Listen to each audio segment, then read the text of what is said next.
Boa noite, Rio de Janeiro. Boa noite, Brasil. Eu sou Sidney Ferreira. Eu sou Luciana Vale. Boa noite, Luciana. Boa noite, Sidney. Boa noite aos músicos que já estão aqui presentes. Festa linda, hein, Luciana? Uma festa muito linda, já agradecendo a presença de todos vocês aqui no Teatro Municipal do Rio de Janeiro. É uma alegria imensa, é uma honra muito grande para nós, comunicadores, profissionais do rádio, fazer parte da festa desta noite. 7 de setembro de 2022, nós teremos aqui duas grandes e importantíssimas orquestras que fazem parte da história do rádio no Brasil.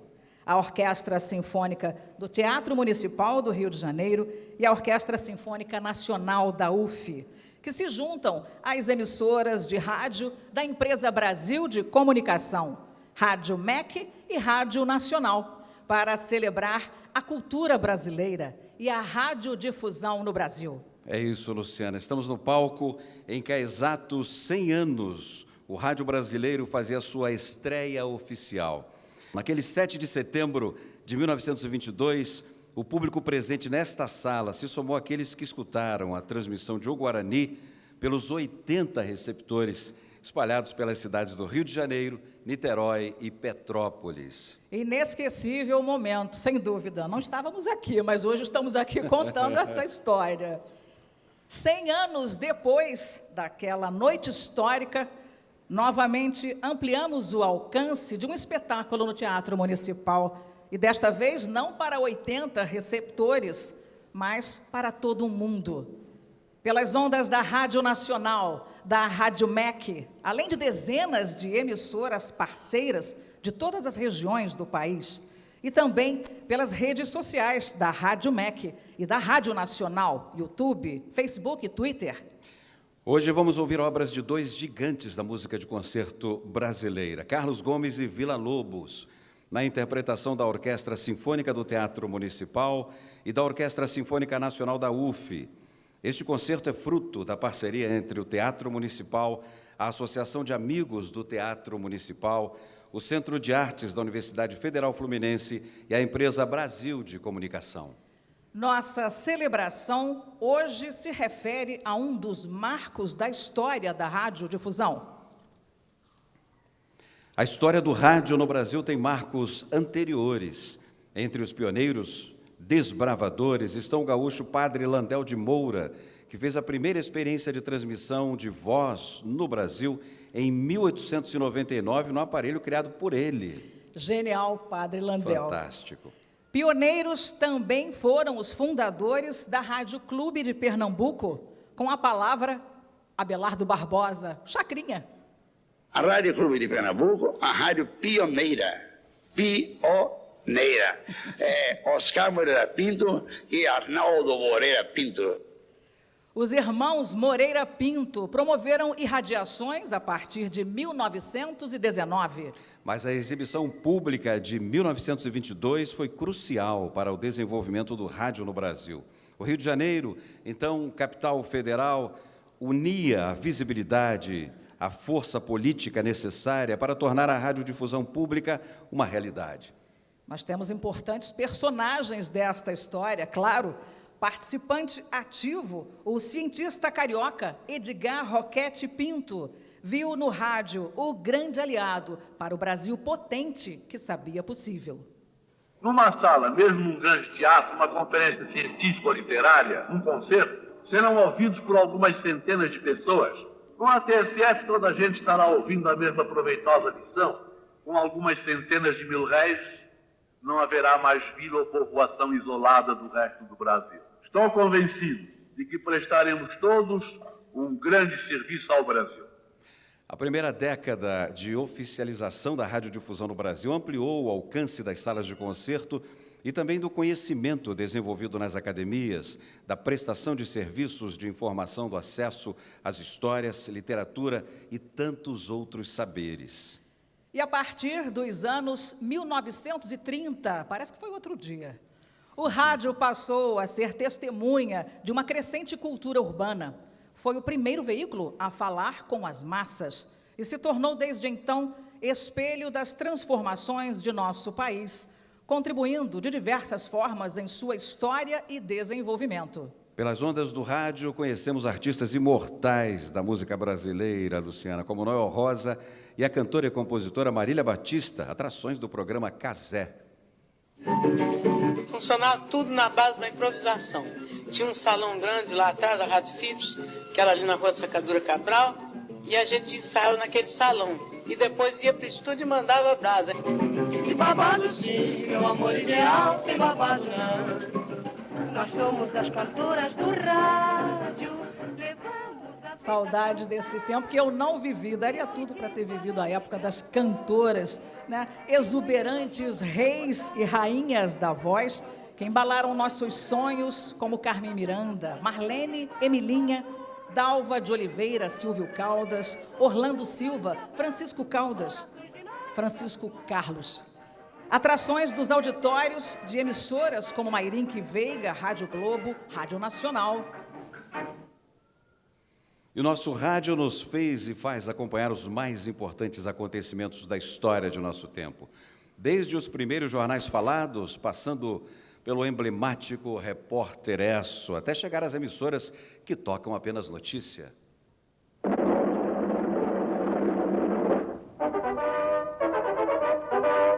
Amigo ouvinte, aqui fala o Repórter Esso, testemunho ocular da história.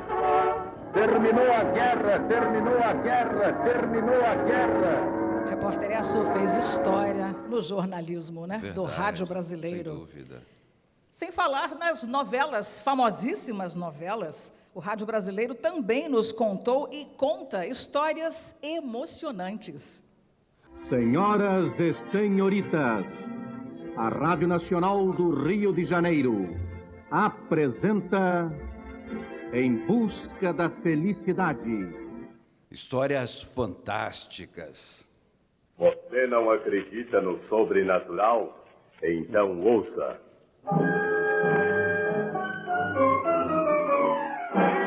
Incrível! Fantástico! Extraordinário! A gente não pode deixar de comentar a brilhante orquestração da programação de rádio, né, por todo esse período, em 100 anos de rádio. Orquestras fantásticas brilharam nas nossas emissoras, sem dúvida. Sem dúvida alguma. Falamos também de histórias universais na programação. Teatro Sérgio Viotti, com o cast da Rádio MEC.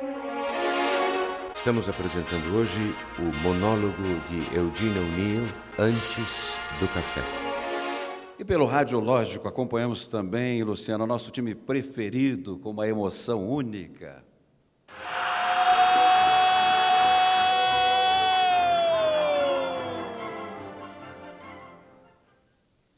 Esse veículo que hoje celebramos chega aos 100 anos, se transformando, aprimorando, renovando e levando nossos ouvidos, corações e mentes a diversos lugares e acontecimentos.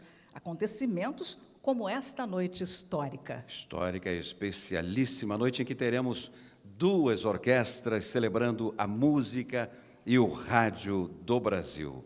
Em 5 de setembro de 1931, a Orquestra Sinfônica do Teatro Municipal realizou seu primeiro concerto sob a regência do maestro Francisco Braga. Ao longo desses 91 anos de história, a orquestra tem revelado talentos, apresentado obras-primas da música mundial e da música brasileira, se dedicado ao repertório sinfônico, às composições líricas e aos balés. À frente da Sinfônica do Teatro Municipal do Rio de Janeiro, já estiveram grandes nomes da regência mundial, como Eleazar de Carvalho, Mstislav Rostropovich e Nemi Yervi, para citar apenas alguns.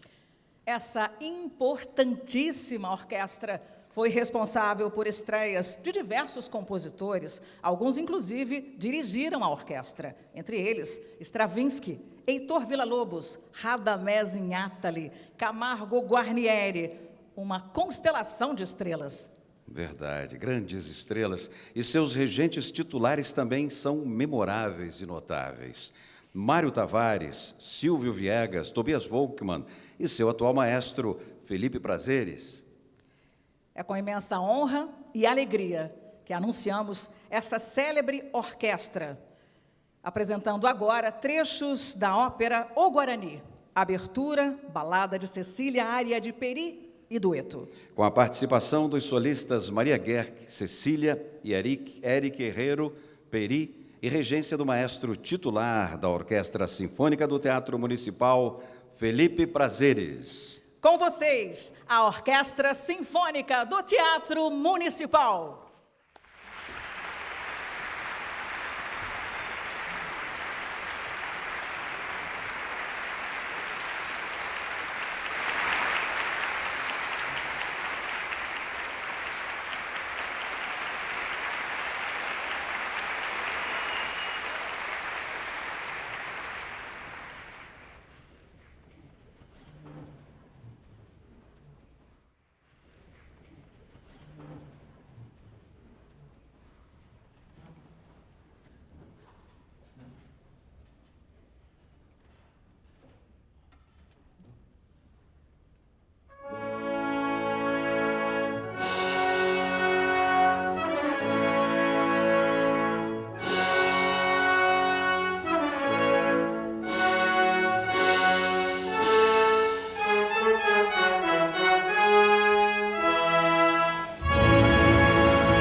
Arcano, or mi tormenta, or mi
Thank you.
Morrei con piacere.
Você acabou de sair do palco lá. Como é que tá? Como foi esse show? Então, Bruno, prazer estar falando com vocês aqui. Um prazer estar hoje aqui nesse dia tão importante, né, à frente da Orquestra Teatro Municipal. Essa sensação de sair do palco vem muito assim, não, eu fiz certo aqui, não, deu tudo certo, sabe? Aquela sensação do músico e depois se dá aquela calmaria. Mas assim, eu estou no momento em êxtase ainda, pelo que a gente fez aí tocando Carlos Gomes. O Guarani, um clássico, né? Exatamente, um grande autor. E essa música é super emblemática, que foi feita justamente há 100 anos atrás. E a gente está revivendo esse momento, né? Para mim, tá à frente dessa orquestra que eu comecei em agosto, né? Eu estou à frente da Orquestra do Teatro Municipal. Eu comecei no dia 1º de agosto. Mês passado. Mas fiz parte da orquestra, né? Me sinto totalmente, eu sou do meio musical do Rio de Janeiro, né? Parte integrante, né? Como músico. E para mim também não tem essa diferenciação. Somos todos músicos, né? E que bom estar podendo hoje trabalhar com meus queridos amigos e colegas da Orquestra Teatro Municipal. Vamos lá, vamos falar dos planos. Quais são os seus planos para essa orquestra? Olha, a gente está justamente nesse momento de gestão muito unido, né, com o Eric, com a Clara, sabe, com os corpos artísticos, e essas conversas têm sido muito interessantes, entendeu? Porque é tão importante hoje para a música, eu sou muito da música de concerto, né, mas para a ópera, para o balé, e a gente fazer grandes títulos, né, para aproximar, de fato, cada vez mais a população desse patrimônio, né, que é o Teatro Municipal e do que ele é capaz de fazer. Tanto que o Barbeiro de Sevilha, que é um dos maiores títulos de ópera mais conhecidos, vai ser feito agora em novembro. Que legal. Sob a minha responsabilidade.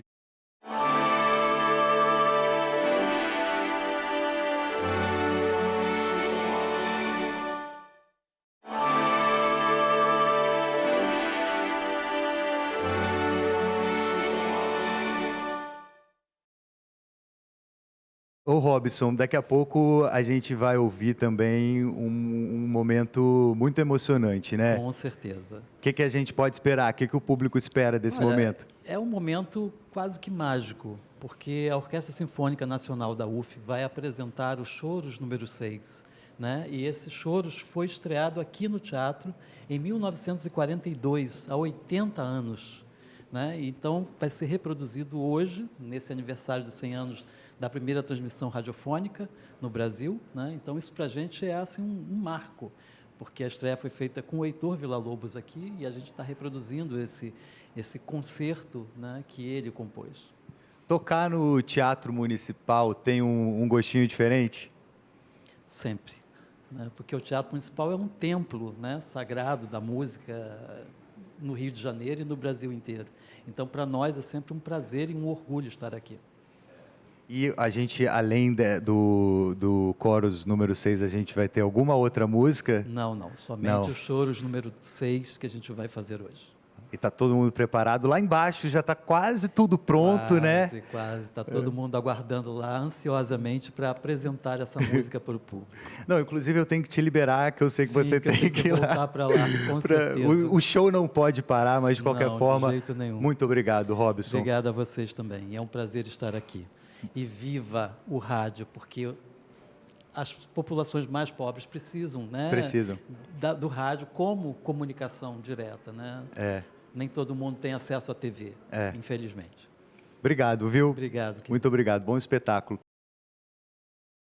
Neste 7 de setembro de 2022, ecoamos os eventos históricos que há 100 anos celebraram a independência do Brasil e inspiraram a nação brasileira que iria crescer e aparecer ao longo do século XX. Esta noite, ecoamos a exposição do centenário da independência e também outro importante acontecimento cultural brasileiro naquele mesmo 1922, a Semana de Arte Moderna de São Paulo, a Semana de 22. Expoente musical, Heitor Villa-Lobos é o autor que ouviremos agora com a Orquestra Sinfônica Nacional. Teremos de Villa o Choros número 6, obra que estreou sob a regência do próprio compositor aqui no Teatro Municipal há 80 anos.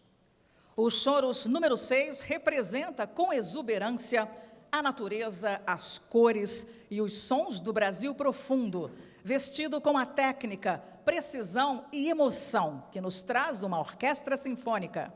Nas palavras de Villa-Lobos, o clima, a cor, a temperatura, a luz e todos os elementos da natureza do sertão serviram de motivo de inspiração para esta obra.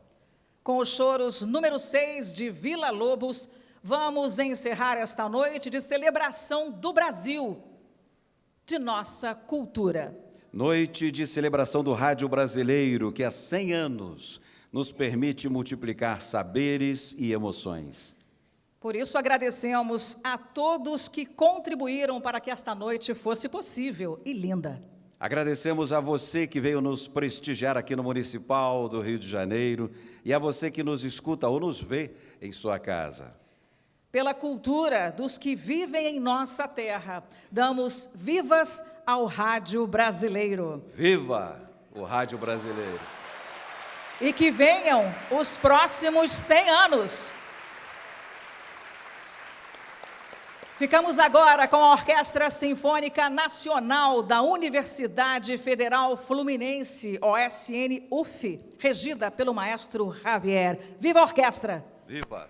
Bom espetáculo! Bom espetáculo!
Música